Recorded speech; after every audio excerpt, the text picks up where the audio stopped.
Welcome to Story Time with me, Miss Sheila. I hope you're having a wonderful and beautiful day. Today's story we're going to read is called Meet Viola Desmond.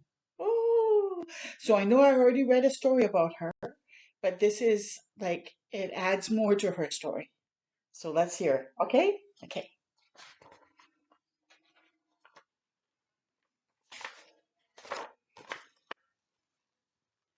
So it was a cold, rainy day in November of 1946. Viola Desmond needed to make a business trip from her home in Halifax. She had to drive across Nova Scotia to Sydney. It would not be a pleasant to drive on such a wet day, but when Viola made up her mind to do something, she did it. And there she goes. And then what she says in the bubble says, I don't want to drive in this awful weather, but I can't disappoint my customers. Viola had grown up in a big family with 10 brothers and sisters. Well, that's big, eh? Viola is one of the oldest. Her big sister Helen liked to bake. Viola would make the icing, and little sister Wanda helped too. Viola's father had worked several jobs to support his family, including cutting hair. And maybe that's why Viola had decided to open a hair salon when she grew up. It had, it had been tough for Viola to get started. She had to go to Montreal to attend beauty school. No school in Halifax would train her because she was black. When Viola came back home, she opened her own hair salon. Soon she had many customers. Viola's customers loved visiting her salon because she was smart, caring, and funny. Her customers were black women who weren't allowed to go to the salons in Halifax that white women used. Also made her own hair creams, face powders, and started a beauty school to train other hairdressers. Well, that's good and very creative. On her way to Sydney, Viola's car began making terrible noises. The town of New Glasgow was just ahead. Viola pulled off the road to find some help. So in the bubbles it goes, oh no, what's wrong with my car? My car, can you fix it? The mechanic goes, sure, but you'll have to wait until I can get a new part. Well, when will that be? Not until tomorrow, sorry. Oh dear. Well, I guess I'll find something to do until then.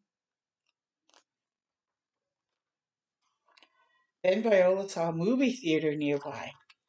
She decided to watch a movie in New Glasgow while she waited for her car. It was a decision that would shape Canada's history. So there's the movie theater, and it's I hardly ever have time to see a movie, and I really love Olivia, so she wanted to go see this actress in this movie. She walked into the theater's main floor and sat down. It felt good to relax in a warm, dry place. Viola snuggled down into her seat, and the movie was just about to begin. Suddenly, there was a tap on her shoulder. So there she is buying her ticket. Viola had been given a ticket for the balcony. The usher told her to move. Viola didn't want to sit in the balcony. She went back to the ticket seller and asked again for a ticket on the main floor. So at that time, people had to see they would make the black people sit up here, and then the white people sit down below on the because I guess these were the better seats that you could see better. The ticket seller refused. She said nothing about the color of Viola's skin, but Viola knew that's what she meant. That made Viola angry. When she went to the movies in Halifax, black people sat wherever they liked, just like white people. Viola marched to the main floor and sat down. Oh, that would be frustrating. Where she was from, they could, but then she goes to a new town and then they're not allowed. But Viola had hardly sat down before the usher came back. Then the manager came back, but Viola stayed in her seat because when she made up her mind to do something, she did it. She wanted to watch the movie down there, and she was willing to pay, she even said. A few minutes later, the manager came back with a police officer, and then they started screaming at her. Oh dear, what? Oh dear. Then they drag her out. Oh my goodness. How awful is that? And Viola was driven to jail and put in a cell. Ooh. A police officer shut the door with a loud clang. Then she turned the key. I can't believe I'm in jail. The way black people are treated is wrong. Some people might have cried. Not Viola. She was bruised and upset, but she pulled on her white gloves. With her back straight, Viola sat down on that bed. She was there all night long and didn't sleep a wink. Wow. The next morning, Viola was taken from her cell straight to a courtroom. The theater manager, ticket seller, usher, and police officer all there. Viola wasn't told that she could have a lawyer to help her or make time to prepare. She didn't know she could ask questions. So here's what the ticket seller said. I never sold her a main floor ticket. She wouldn't sit in the right place. The woman cheated the government of Nova Scotia of 1 cent of tax. I had to drag her out. There's the judge, and now Viola is saying something. I tried to pay the difference in the price I offered, but it was refused. The judge found Viola guilty. She hadn't paid that 1 cent of tax. She was ordered to pay a fine of $26. That would be about $350 today. No one said anything about the color of Viola's skin, but everyone knew that's what this case was really about. As Viola walked out of the courtroom, she was angry. Would you not be? Yes. Her car was fixed and waiting for her at the garage, but Viola was too upset to drive to Sydney. She headed home. Some of her friends said she should hire a lawyer and fight. They thought she could help change things for Black Canadians. Others said Viola should pretend the whole thing never happened. Even her husband told her she should accept that Black people would always be treated badly. Oh, I am glad she didn't accept that and that she pursued. One of Viola's customers, Carrie Best, ran a newspaper called the Clarion. It was Nova Scotia's first newspaper that was owned by Black people. The Clarion ran articles about what had happened to Viola, and more people started to say Viola had been treated unfairly. Viola decided to take her case to the top court in Nova Scotia. The Nova Scotia Association for the Advancement of Colored People agreed to help her. They collected money to pay for a lawyer, and many people, black and white, gave money to help. Yes. Viola was worried about going to court again, but she was determined, and this time she wasn't alone. Her lawyer and Carrie Best were with her, but the judges at the top court would not hear Viola's case. They said she waited too long to bring it to court.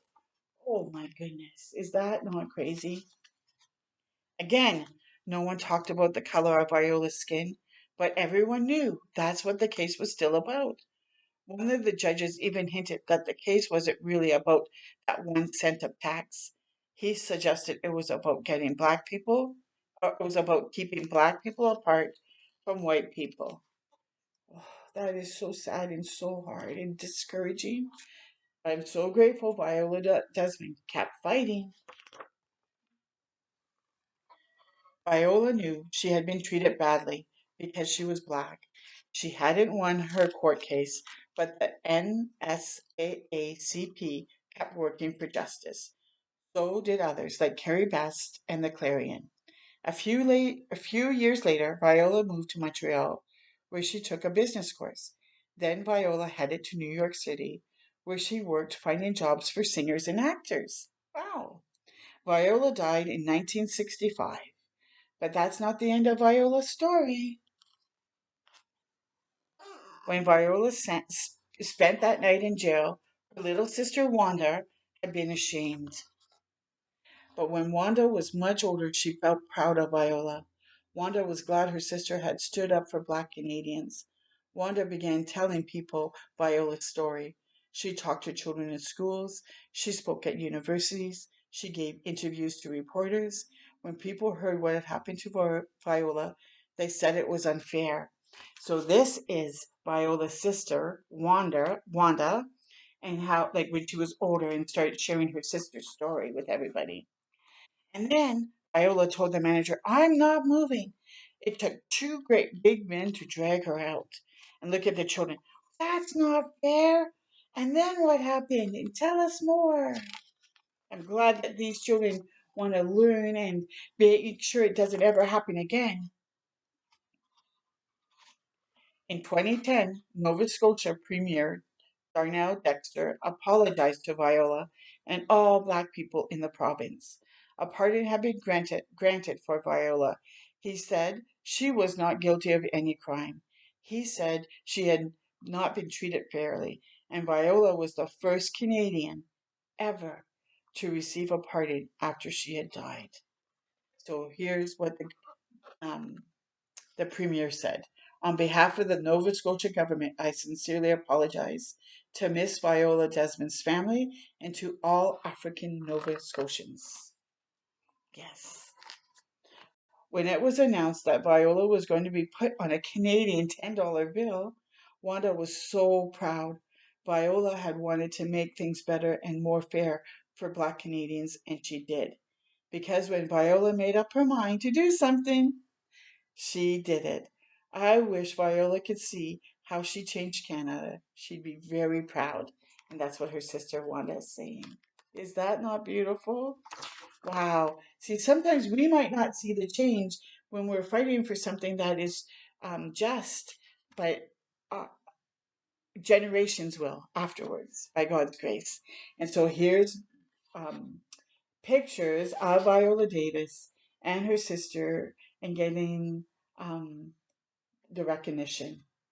So I hope you enjoyed this story today, and I hope that you are encouraged and be inspired to keep fighting the good fight, and let's all work together to love one another and make sure everyone's treated properly. Until next time with me, Miss Sheila, keep shining your beautiful light.